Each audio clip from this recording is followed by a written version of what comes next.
केंद्रीय गृह मंत्री एवं सहकारिता मंत्री अमित शाह के महाराष्ट्र पहुंचते ही सहकारिता माफियों में खलबली मच गई।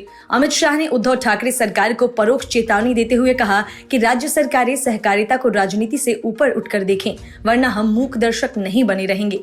अमित शाह ने कहा कि राज्य में विपक्षी दलों के नेताओं से संबंधित कुछ चीनी मिलों को बैंक गारंटी नहीं दी जा रही है।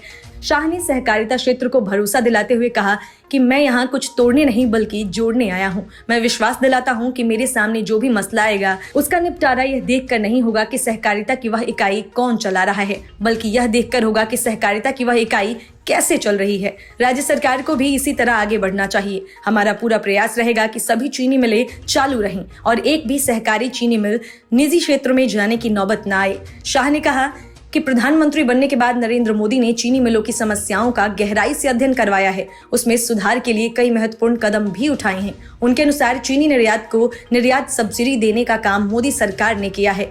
इथेनॉल का उपयोग और उसकी ब्लेंडिंग बढ़ाकर चीनी मिलों को आगे बढ़ाने का काम भी मोदी सरकार ने ही किया है। इथेनॉल के दाम में बढ़ोतरी भी मोदी सरकार ने ही की है। सहकारिता मंत्रालय के पहले मंत्री शाह ने कहा कि अब सहकारिता क्षेत्र में प्राण फूंकने का समय आ गया है, इसीलिए प्रधानमंत्री ने सहकारिता मंत्रालय का गठन किया है। महाराष्ट्र में सहकारिता क्षेत्र पर ज्यादातर एनसीपी और कांग्रेस के नेताओं का कब्जा है।